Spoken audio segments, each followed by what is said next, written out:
Hoy vamos a conversar sobre uno de los príncipes de los demonios en la tradición de la demonología. Se trata de Beelzebú o Baal-Zebú, que se identifica con una de estas antiguas deidades cananeas. De hecho, según la opinión de los historiadores, en cuanto a Beelzebú, que algunos lo traducen normalmente como Señor de las Moscas, al parecer, originalmente se trataba de una deidad cananea en la antigüedad y que el pueblo hebreo, en forma de burla, cambió su nombre como el Señor de la Gran Morada, lo cambió como Señor de las Moscas para burlarse de esta deidad cananea, uno de estos dioses filisteos. De hecho, se menciona en las escrituras hebreas, se menciona en el Nuevo Testamento y en otros textos antiguos. O sea que Beelzebú es otro de los nombres tal vez de Baal, que era una de estas antiguas deidades, y que había muchos Baales, muchos de estos dioses cananeos. En cuanto a esta designación de Señor de las Moscas, al parecer se debe a que en los templos antiguos de los filisteos, de los cananeos que adoraban a este dios, ellos ofrecían carne en sus sacrificios, pero ellos dejaban que esta carne se pudriese en los templos, y al podrirse la carne atraía a las moscas. De ahí que los judíos, los hebreos, se burlaban de los cananeos y llamaban a esta deidad como el Señor de las Moscas, precisamente por cómo se llenaban los templos de ellos de estos insectos. Entonces nos encontramos luego que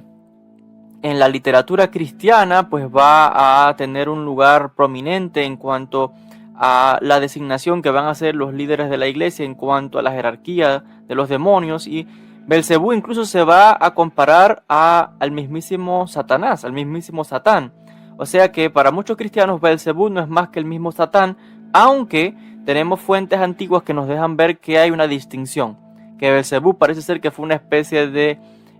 un demonio, pero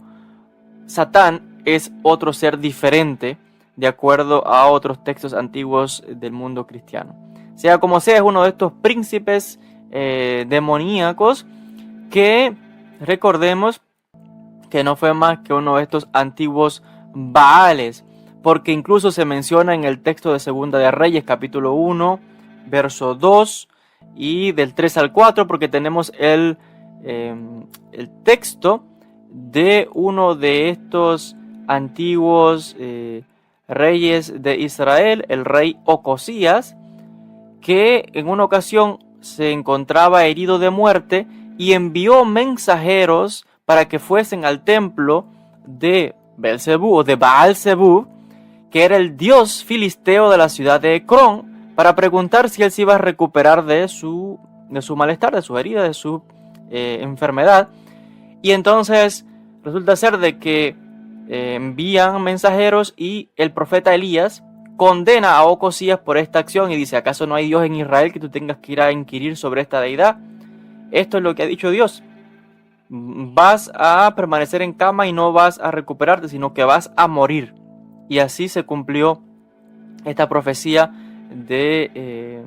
Dios mediante la boca del profeta Elías contra este Ocosías, que era el rey del norte de Israel, que se llamaba también Samaria. Y nos encontramos luego a Baal-Zebú o Beelzebú, que es lo mismo, sino que simplemente es una variación del nombre, que en la literatura rabínica pues también en forma de burla, ya decía, se le llama el Señor de las Moscas, pero en una forma de burla en el sentido de que los antiguos hebreos también consideraban a esta adoración de este ídolo, en el sentido de que como si fuese un montón de excrementos. ¿Saben? El excremento atrae las moscas y por tanto